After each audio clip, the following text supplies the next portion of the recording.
Welcome to Free Thoughts from libertarianism.org and the Cato Institute. I'm Aaron Ross Powell, editor of libertarianism.org and a research fellow here at the Cato Institute. And I'm Trevor Burrus, a research fellow at the Cato Institute Center for Constitutional Studies. Our guest today is Adam Gurri. He works in digital advertising and has an MA in economics from George Mason University, and he's also a columnist at libertarianism.org. Adam, today I wanted to talk about a pair of essays you recently published on the site about utilitarianism and why it may not be a satisfactory moral theory to ground libertarianism. But maybe we can start by having you just tell us what utilitarianism is. Sure. Really, everyone always starts in the history of utilitarianism with Jeremy Bentham. I mean, there were definitely precursors, David Hume that inspired him, but basically Jeremy Bentham is the guy you think of when you think of classical utilitarianism. And he had the famous saying, which was, we should seek legislation that maximizes the greatest happiness for the greatest number of people. And that's really what it was all about. It was all about utility, which became sort of a catch-all for well-being or happiness, and maximizing that. And it was measured pretty discreetly too, wasn't it? Well, yeah. Back in the day, they thought there was actually a unit called a util that you could measure that was like the unit of happiness. The attraction at this point of view is well-being and material quality of life is sort of an abstract concept once you get beyond not starving and, having a roof over your head and not dying of disease or something. When you're trying to actually compare beyond some bottom level baselines, it gets hard to say what progress has actually been made. So Bentham's approach was basically just to lump everything into some abstract uniform entity called happiness or utility. And prior to Bentham, happiness meant something much broader than it did in his day. And to this day, even though utilitarianism isn't necessarily that popular outside of economics, the conception of happiness that really began with Bentham is still the popular usage of that word in English. Does it seem like that, given the time he was writing, the early 19th century, late 18th century, and right around the time with people like Adam Smith and, as you mentioned, David Hume, and also about the time when Enlightenment thought and some amount of material well-being was increasing, it seemed like an opportune time for someone to start saying what matters is preference, satisfaction, basically? Yeah, that's kind of interesting because to us it looks that way in hindsight. But to the people living then, including Bentham, I'm fairly sure, they weren't necessarily aware that they were at the beginning of this big discontinuity in the growth of wealth. Certainly not to the extent that it ended up being, which is why you get things like Thomas Malthus talking about how they were right on the precipice of this mass starvation. They really had no idea the extent of the changes that were going on. But I do think that there is a causal relationship in the sense that there were more people like Bentham, like Smith, who were affluent enough to be thinking about these things, writing about these things. The field of economics and the sort of scholarly field grew as there was a class of people who could afford to participate in it, essentially. So a utilitarian then would say, as far as utilitarianism as a moral theory, would say in order to figure out what is the right action, what's the moral thing to do, we somehow add up the utility or the happiness that the alternatives might create and then pick whichever one comes out on top, and that's the right thing to do. Right. I mean, it's essentially thinking in terms of net gains and assuming that happiness is a thing that you can quantify. So, if I have 5 utils and you have 6 utils, and there's a policy that increases yours by 2 and mine by 1, then that's the right policy, compared to one that just increases yours by 1 and mine by 0. Of course, from day one, the problem with this is what happens when you have one that increases yours by 3 and mine by 0 versus mine by 1 and yours by 2. Bentham was not really set up to handle that particularly well. So it's a problem of compounding happiness, which does seem kind of strange. Right. Of course, in the end, it's moot because you can't actually quantify happiness that way. And as the conversation around utilitarianism grew more sophisticated in the 19th century, J.S. Mill, who was also a big utilitarianism, by the time he actually wrote his book, Utilitarianism, had sort of distanced himself from this point of view of happiness as being this big lump. And he wrote at length about how, the happiness of going out and it being a beautiful day is different from the happiness of running into a friend you haven't seen in a long time who is very dear to you. And it's different from the pleasure of eating ice cream, on a hot day or something. These are all very incommensurable forms of happiness. They're very different. You can't add them up to a single number because it's like trying to add weight and height. They're two different things. And Mill tried to save utilitarianism, but it wasn't. In the end, he couldn't come up with a real clear criteria of how you were going to evaluate things on a system-wide level when the reality was that on the ground. And so this debate sort of carries forward. The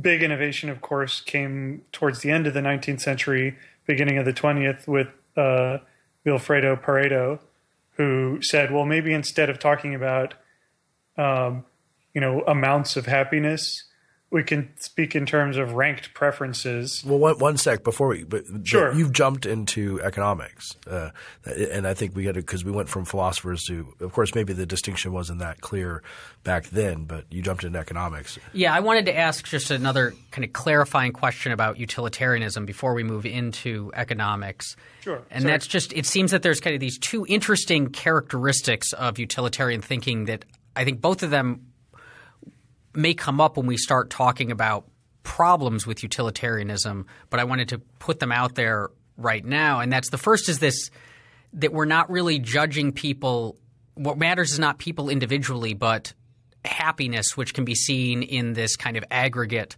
sense. So we can say like something that helps, as long as it improves overall happiness, or we can add people's experiences together. So we're thinking about something that to a great extent is kind of this external characteristic that latches on to people. People are what possess it, but it's this lump sum stuff. And even if we shift it over to preferences, it still is just we're talking about kind of preferences in the abstract, and then we add up all the people who are involved, which is different from a lot of the other theories that one might use. And then the other thing that seems kind of odd about utilitarianism is there's nothing about motivations in here. There's nothing about attitudes. So if we're judging an action, the only thing that matters is whether it increases happiness. And then we say, well, then you behaved morally if you increased happiness more than the alternatives.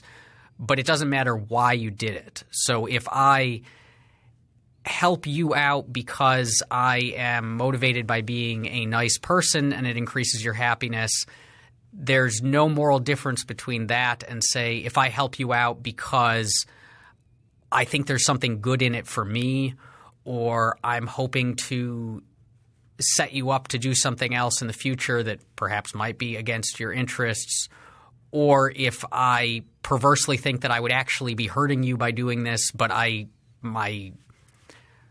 screw up and help you. None of that seems to matter in the utilitarian calculus. It's just the effects of the actions, and that's it. Right. No, definitely, it's the effects. And if you like, I did jump the gun there a bit. But if you like, I could actually talk about the sort of the virtues of utilitarianism, what it is that was so appealing and still is appealing to a lot of people. Sure. So when you're thinking about material well-being and you're thinking about traditional ideas about morality, it gets sort of hard. We can say, well, people are making a lot more money right now, but are they really better off? What does it mean to be better off? what utilitarianism does is provide a very simple, very standardized way of talking about well-being that sort of pushes all traditional moral matters to the side. This is particularly appealing in a time, I would say, less when economic growth was exploding, more that it was the Enlightenment and providing a new scientific-sounding, quantifiable, mathematizable way of looking at evaluating policy and morality was very appealing, and it also, it gave it moral philosophy the trappings of science. But even if you don't buy into that point of view, just as people who care about other people's well-being, even from an altruistic point of view, it has the virtue of saying, well, we can see in theory that these policies actually increase happiness, immensely. So clearly that's what we should do. It gives the altruistic, idealistic moral person sort of a tool for approaching policy.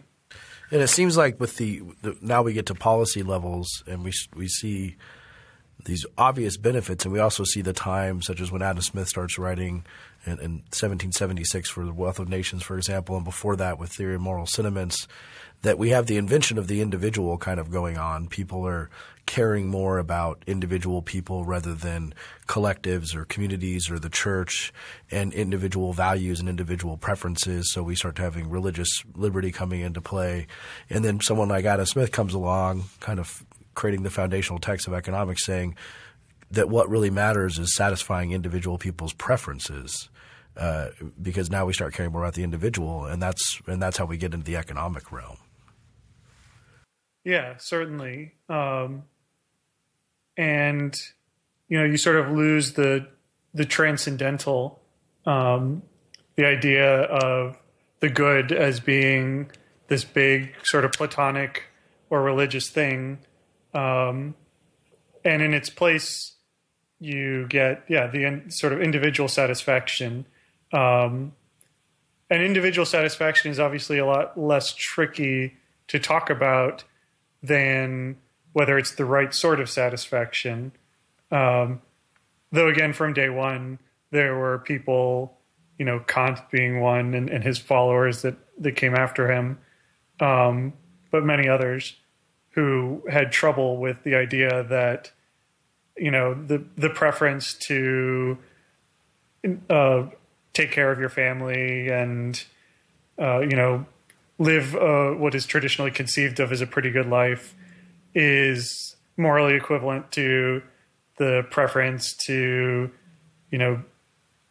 go and have a lot of prostitutes or something. There was trouble of, well, actually, we do believe that you should discern between certain preferences from the beginning, though I think actually less so over time. It's because the preference approach still has a very strong hold, if anything, stronger than it did in Bentham's time. Let's now turn to economics, and because it does seem like utilitarianism not only seems to fit in with economic thinking quite well, or at least better than a lot of alternative moral theories, but also my sense is a fairly large number of economists would, if pressed, choose something like utilitarianism as the moral theory that they think is correct. So what is it about utilitarianism that seems to make it work so well in economic thinking? Well, so to go back to Pareto and the rank preferences idea, essentially a whole lot of work goes into showing that if you think about people as having rank preferences with a certain amount of stability and a few other axioms, then you can translate their actions in terms of what they purchase into something like Bentham's utility. So like the whole theory behind GDP and similar things can be traced back to the idea that, showing willingness to pay for something translates to how much you value it which then is analogous to sort of like the happiness of Bentham that you would get from it. Can you maybe give us a concrete example of how that works in practice? Like in your essay, you mention buying apples versus buying oranges. Right. So let's say that you would be willing to pay $5 for an apple and $3 for an orange. If that shows that sort of like the relative difference of how much value you would get, even if we can't say, in absolute terms, this is how much happiness or pleasure you're getting from it. We can say, okay, you've demonstrated that you prefer this apple $5 and this orange $3. Therefore, acquiring this apple is worth $2 more to you than the orange is. And economics is obviously a lot more sophisticated. They've got diminishing returns, which means, after you buy that apple, maybe the apple after that is only worth $4 to you, so that the difference in value between the apples and the oranges might diminish the more apples you get. But yeah, so on the whole, then you can aggregate spending and get some idea if if the constraints are set up properly, if they're in the right conditions. You can say, okay, this spending actually is roughly equivalent to how much value people are getting in general. So the economy starts to kind of look like, in the economist's idea, with this sort of movement of goods to their highest and best uses type of idea, where the total economy and the quality of that economy should be judged on basically the preferences it's satisfying and the efficiency with which it's satisfying the preferences, in terms of whenever people make a trade, you presume that it makes both of them better off. So you want trades to occur, and even if that's for heroin and prostitutes and other things like that, it still is optimizing preferences and personal values. Right, exactly. And Pareto has something to say about that in terms of how it's ranked, and then also with the marginalists too, for changing how to think about that. Right, exactly. The marginalists, well, essentially, Adam Smith and all of them had a theory of value that was based on how much labor went into it. The marginalists essentially, just in terms of their contribution to economics, said, just as a theory of price, prices reflect people's marginal preferences in the way we describe. So a ton of people are bidding on apples and oranges, and in aggregate, we say that those prices are reflecting those preferences through that willingness to pay. So this would shift the kind of source of prices from the supply side to the demand side, right? Because the labor theory of value has. It seems like a lot of people who think there's some plausibility to it, and a lot of times when we get incensed about, say, how little people are getting paid for something, how little artists get paid, it's often based on this implied labor theory of value. Like they slaved over this, they put in so many hours, and they're not getting as much money as this person who just kind of fell into something or has a job that seems pretty easy. Or they're the celebrity who just does the product endorsement for more money than most people will make in their lifetime, kind of thing. Right. And of course, the labor theory of value tends to fall down pretty quickly on close scrutiny, because obviously the amount of labor one puts in, well, in many cases we wouldn't want to correlate with price, or wouldn't want to correlate with how much people actually want it. I mean, I put in I don't know how many hundreds of hours into writing a novel that did not sell very well, and people don't want to pay very much money for it. Although all of you listening should pay a lot of money for it and buy it. But the response to that is, so what? If people don't think the book is all that good, or they have other things they want, then that's how much they're willing to pay. And so that's what the marginalists said, was prices come from basically how much people want this thing as an alternative to other things they might do with that money. Right. And the interesting thing is, you can think of this just in technical terms as a description of how the price mechanism works. But the marginalists in Pareto sort of form this bridge where we go from just talking about the price of things and how they get priced that way to actually there's this analogy with Bentham's utility. And that was there all along. Bentham's influence on economics throughout this period is not to be understated. But there's sort of two perspectives you could look at this from. From the perspective of trying to figure out how pricing happens in an open market, obviously the marginalists and Pareto to an extent tell us a huge amount. They called it the marginal revolution. I think it was a revolution in our way of thinking about this. It was a very profound contribution. But jumping from that to adding sort of utilitarian moral assumptions is a whole other thing. But you could see how that would happen, not just because of Bentham's direct influence, but because once you have this theory where prices reflect the subjectively evaluated value that consumers are getting, all of a sudden you have a way of quantifying subjective valuation. And that can be aggregated. If you're spending with money, it's all one, unit of measurement. So math becomes really easy. And with Pareto's sort of background assumptions, you can even sort of talk about things going on behind the scenes. So you get this very sophisticated, very elaborate theoretical apparatus that sort of combines descriptive theory with normative, usually without people really realizing that the latter part is going on. Yeah, let's explore that a little bit, because on one level we could just say, well, economics is economics. It's not moral philosophy. There are normative things depending on what you want to get out of the world. But in terms of analyzing how people with preferences behave in the world, we can just do it. We can look at an economics of the sex trade, or the sex worker trade or slavery. People like these things, they trade in them.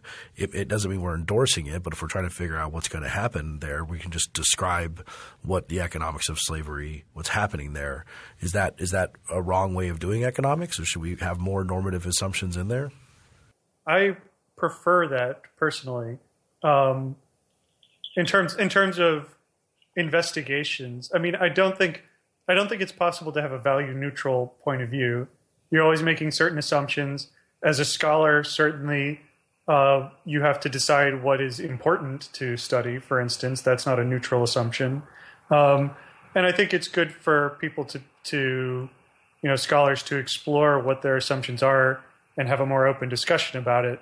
But that's pretty different from what economics has done in the last 100 years.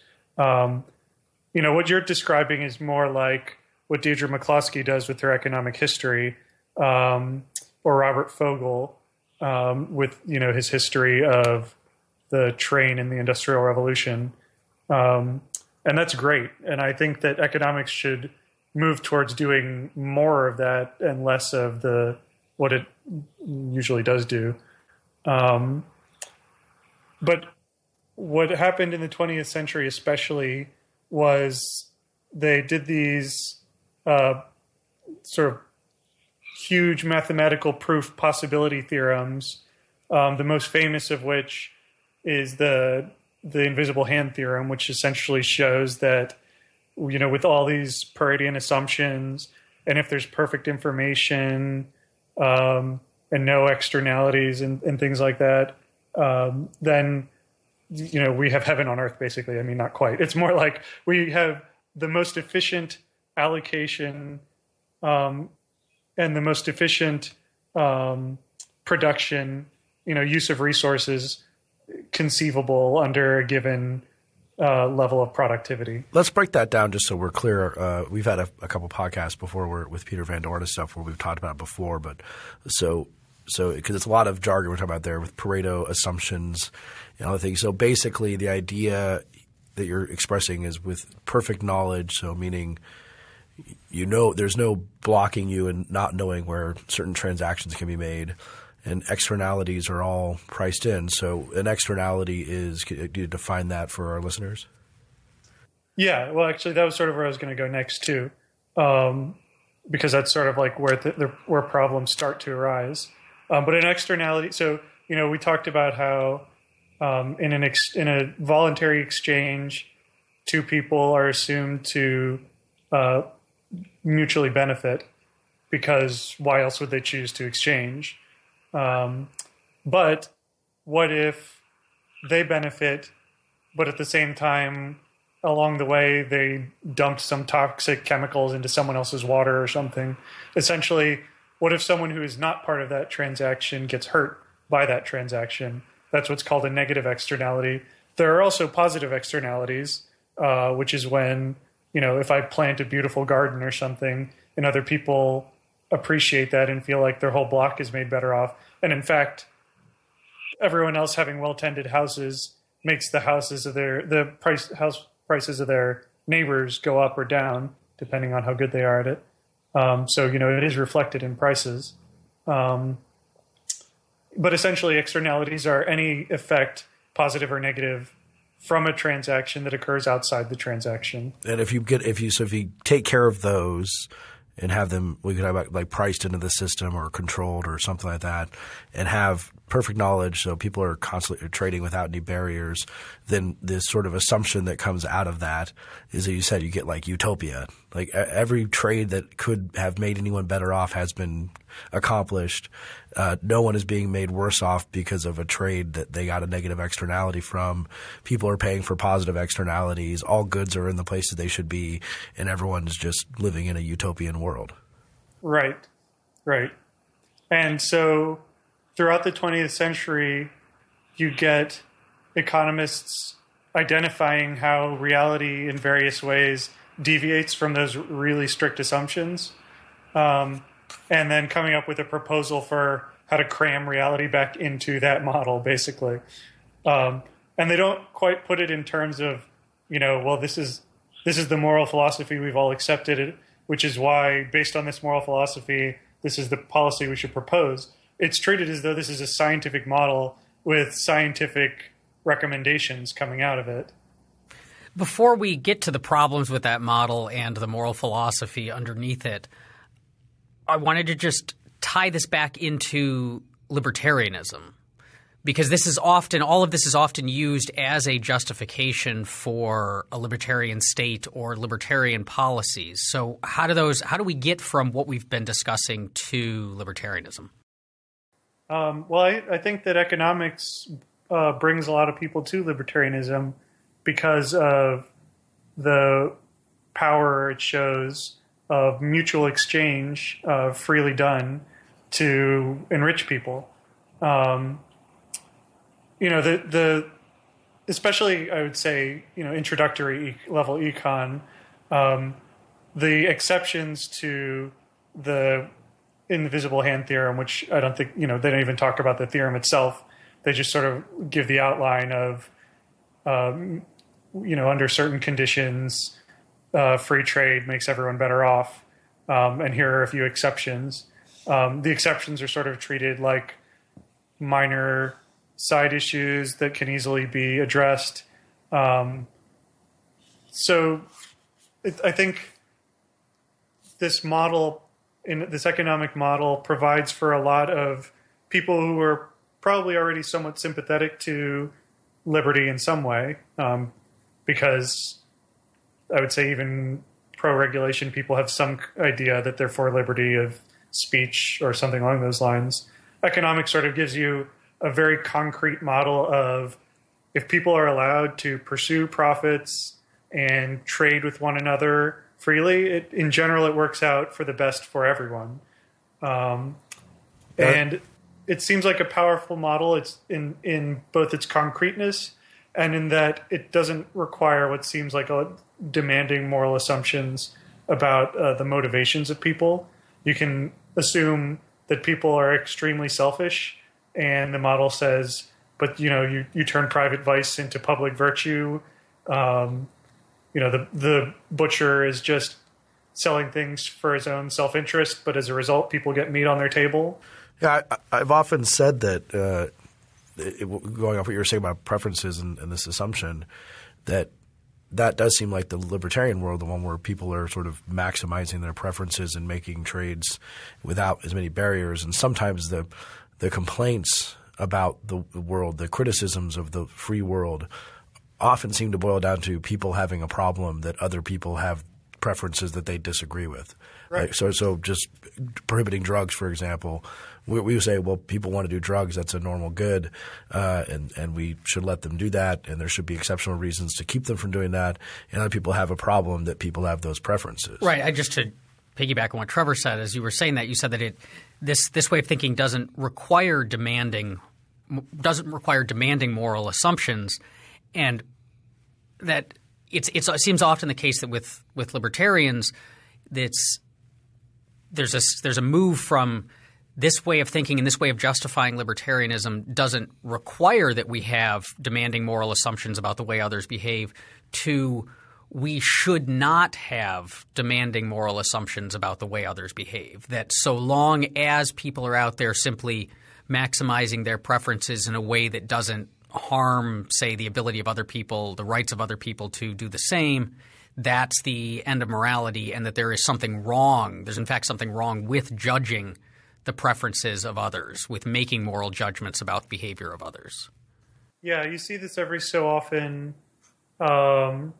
when a libertarian asserts that, well, actually, I would prefer it if we not have, so many people working in pornography or something. Like, they make it clear that they actually have some fairly conservative values themselves. But they consider themselves policy-wise a libertarian. And then this blows up with people saying, you're shaming people or you're being paternalistic, because I agree there tends to be this move from this model shows that everyone could be made better off on their own terms to the only terms that matter are people's own terms. There are no,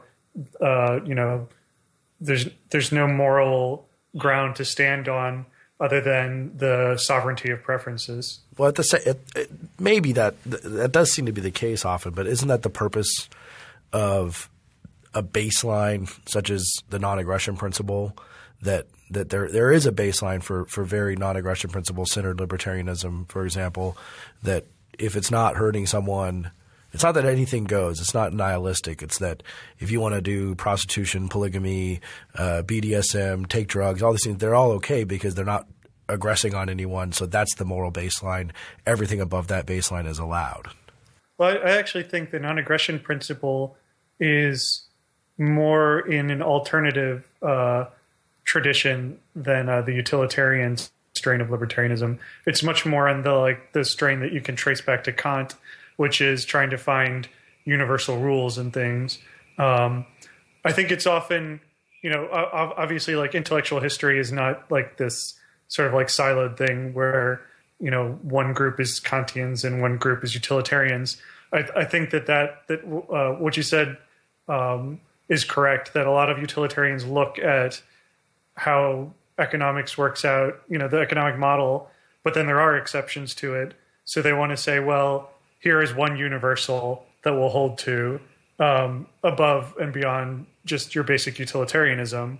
And if you put these two together, then yes, you do get, everything that you would want. But the pure utilitarian view would say something. So this is why – so non-aggression view would say this is why there shouldn't be a market in contract killing, even though some people have preferences for killing because it violates rights. But utilitarians say, well, that's not why. It's because it produces less utility in the outcome. Right. So a subtle little difference there. Right. The Pareto – taken to an absurd extreme, I don't think anyone would actually argue this. It would be the market for contract killing would only be efficient if the person would be willing to pay less. People would be willing to pay less in general to not have a hit on them than people would be willing to pay to have the hits in aggregate, in order to sort of categorically not allow it. But also, obviously, the Pareto model requires that all the exchanges are voluntary. And obviously, having a hit put on you is absolutely not voluntary. No, Well, isn't that just a negative externality of the two people who are contracting to kill you? yeah, pretty much. Yeah. Okay, so we've articulated, I think, a pretty decent picture of what utilitarianism is, how it relates to economic thinking, and how this all relates to libertarianism. So what's wrong with this picture? Why doesn't this work? Well, to start with, not to be, paternalistic, I guess, but I do think that there are some preferences that are worse than other preferences. I think that most economists would agree that racism is a bad thing. And the problem is that the Pareto model boils racism down to being just another preference, like, whether you like Coke or Pepsi, which seems problematic to me from a moral perspective. So that's one thing. There are some preferences that are clearly bad, or we'd want to have some basis for saying they're bad. Another thing is that it's not quite clear why we should accept this particular standard of aggregation. Sort of jumping off some preferences are good, some are bad. We can agree that we want everyone to be able to feed their families. We want everyone to be able to have a nice home. But do we have to agree that every single preference satisfaction, even the ones that aren't obviously immoral, like racism, do we have to agree that they're all equal in terms of making people better off? Britney Spears is just as good as Wagner. Britney Spears is as good as Wagner and Beethoven, and that wanting to go in Club Seals is just as a valid of choice as wanting to drink a fine single malt scotch. Right. Well, and actually, not to bring up an issue that's sort of like a time bomb in a libertarian conversation, but intellectual property is where you see this breaks down, which is, it's gotten harder to enforce intellectual property. So it would make sense that you would ratchet up enforcement of it, because, your basic law and economics model says, well, if you have a low probability of catching an offender, then what you need to do is have a really severe punishment when you do catch them, because then that'll make the expected value of stealing or pirating much lower. Since even though there's a low probability of getting caught, when they catch you, they'll cut off your hands or something. And that's such an awful thing to happen that maybe it's not worth the 1 in 1,000 chances that that's going to happen, to download your favorite Britney Spears song. But on the other hand, what is it exactly that we're struggling so hard to protect? We're trying to encourage studios to invest in musicians and films. But is that really so important that we need to give the government the right to seize all your assets the way that they did for Mega Upload, for instance, without going to trial? They basically destroyed a whole business without even having a trial. But the idea of a fair trial, the idea that maybe music and movies aren't as important as making sure that people don't get trampled over. Yeah, we're clearly making a choice there, or the government's making a choice there. Yeah, right, exactly. So trying to make that argument is very hard to do from a utilitarian point of view. You can do it, but it seems to me not very easy, not very straightforward. You could just as easily make the case that, basically, if you were to make a utilitarian case, especially a Pareto one, it would have to be completely contingent on this not maximizing revenue, essentially, not maximizing value for everyone.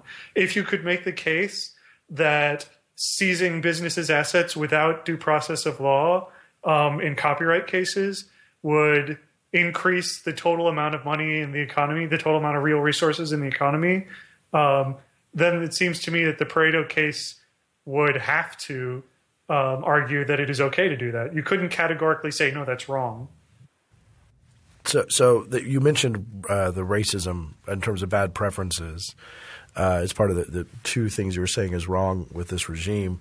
And in your essay, you talk about a play called Raisin in the Sun, which is, I think, a particularly evocative sense of what happens if you just sort of have a preference maximization regime. Right. Yeah. This is my favorite example. When I first learned of externalities, it was the very first thing I thought of. As background, there's the guy who came up with the term externalities is A.C. Pigou, and he essentially thought that the way that you internalize externalities is you tax a negative externality by the amount of cost that it imposes, so that gets included in the price of what's being transacted. And you subsidize the positive externalities so that until the amount of benefit is captured by the producer, so that we have the right quantity of these things being produced. Ronald Coase came along and said, well, it's not nearly as clear-cut as that. For one thing, externalities are two-sided in nature. It wouldn't be, the person who has the noisy machine wouldn't be creating an externality if you hadn't chosen to move right behind him. And in certain circumstances where transaction costs are low and property rights are well specified, people can just voluntarily bargain with each other and internalize the externalities. So the person moving behind the guy with the loud machinery can form a contract to pay him to stop. Or if he has the property right, if he has the right to force him to stop, the person with the machine can pay him to be allowed to continue, and it all gets internalized. But in the Raisin in the Sun example, it seems to me that both solutions are problematic. So in a Raisin in the Sun, you have an African-American family who moves into a white suburban neighborhood where they do not like black people, basically. And the Pigou approach would be, well, we should tax the African Americans that want to move into white racist neighborhoods. And it seems to me that it is impossible from a Pigou point of view to avoid that conclusion, because this isn't just, I'm not just abstractly making the case that this is an externality.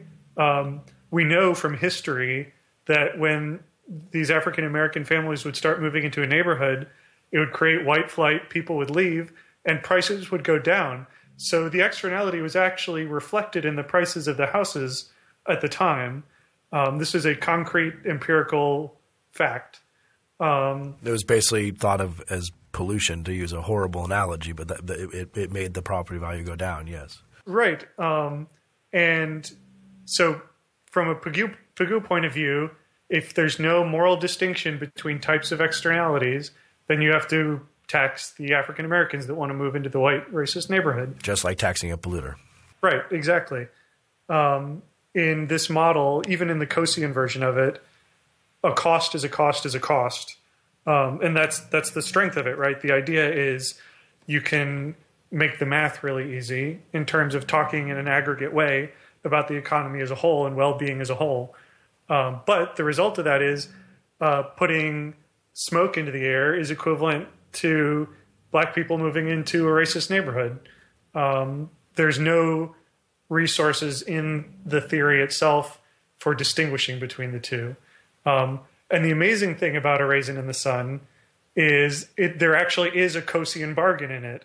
The neighborhood bands together and actually makes an offer jointly to the African American family to buy them out, basically, to get them to leave. And Eric Crampton sort of critiques my piece, and he said, well, isn't it better to at least make the racists have to pay up versus Pigou, which is extremely coercive? And I agree that's better, but I don't think it's good. I don't think that's the world we want to live in terms of not being able to actually categorically say this racism is bad. These people's preferences are evil preferences. Right. It does seem typically we think of when things are bought and sold, and when you pay for something, it's getting rid of your debts, quite literally, right? And so the problem with saying, well, the racist should pay up, and then it's okay, and they've been kind of punished by buying out the person, or this is similar, I think, to the argument that racism would go away. Say employers who refuse to hire blacks would eventually stop doing that because they're going to lose out to employers who are willing to hire blacks and so have access to a larger labor pool. But this putting a price on things does seem to kind of put a stamp of it, not necessarily moral approval, but at least like moral neutrality. Like, well, okay, you've paid up and now you're free and clear, but the racism remains. Right. So, as we sort of became less prudish as a culture, it became easier for people to say, well, I'm not really into bondage and sadomasochism and prostitution and porn, but if that's your bag, that's your bag. But the question is, how far are you willing to pursue that? Are you really willing to go down the road of, well, I don't really hate black people, but if that's your bag, then, that's your bag. I'm not saying that we have to go and, alternately, put people in prison for being racist or something extreme like that. What I'm saying is that this is a framework that by default creates a neutrality between racism as a preference and porn as a preference and going to church as a preference and, helping, going and starting a charity and helping poor people as a preference. It's all just sort of, well, you pay what you're willing to pay, and we just aggregate it in terms of your subjective valuation. So if the big problem with this utilitarianism and this maximizing preferences is it doesn't allow us to distinguish between the moral quality of different preferences, it doesn't allow us to judge individual preferences as right or wrong, then what's the alternative? How would we ground a moral theory that would allow us to do these things, that would say allow us to support a libertarian worldview or lead us to a libertarian worldview, but at the same time would enable us to judge the preference of racism as morally wrong and shameworthy, no matter what the racist might be willing to pay to express it, but would not lead to effectively just a relativism of everyone kind of randomly judging each other's preferences. And also, how do we avoid totalitarianism of preferences if we're going to have some of these incorporated in certain ways? I think that libertarians have an ahistorical tendency, unfortunately, as anyone coming to moral philosophy fresh no doubt will. There is a long history in the defense of liberty, long before Pareto, long before Bentham, long before even David Hume and Adam Smith. And it starts from the presumption that each of us is an intellectual and moral adult and should be treated as such, capable of discerning for ourselves what is good for ourselves and what is good for our loved ones and working that out among ourselves. That doesn't mean everyone's preferences and everyone's idea is equally right. It just means that we trust in one another to have the intellectual capacity and the moral compass to figure out and discover these things on our own. And there are other arguments as well, especially against tyranny. There are obviously knowledge problems with tyranny. Even a tyrant, even a benevolent tyrant, doesn't necessarily know what's good for the faraway people whose lives he can't see directly, even if he has the best possible moral theory. But the bottom line is essentially my own grounding of liberty just draws inspiration from Deirdre McCloskey's work, who spoke of the Industrial Revolution being kicked off by a dignifying of the common person and of the common person seeking to make a living through commerce, but also looks just at the wider world of the moral conversation throughout history and in life. I mean, before most people come to economics, they have certain moral presumptions, and these come from the people in their lives up until that point, and the stories that they have heard and read and seen, and the different icons that are held up. People, in American history, we have icons held up like Martin Luther King. The bottom line, I guess, that I'm driving at is I don't think there is a reductive way to approach liberty. You can't have one formula reduced to math, especially, that's going to tell you exactly why we should have liberty and what the right sort of liberty is, what the right policies are, what the boundaries are. I prefer to use economics in what Joseph Heath calls sort of economics as critical theory, which is it's a powerful tool. We talked about how it does go a very long way to telling us how prices are formed. So we can use it as sort of a thought experiment to say, well, if we have this policy based on this model, how will things work out? But then the conversation doesn't need to stop there. We can say, even if the model says that's where we should go, is that going to, trample on some people's dignity, or are there going to be other, is this going to empower racists in some way? Essentially, it has to be a thicker, more morally rich conversation.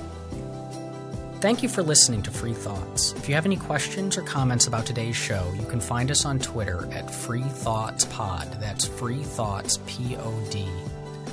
Free Thoughts is a project of libertarianism.org and the Cato Institute and is produced by Evan Banks.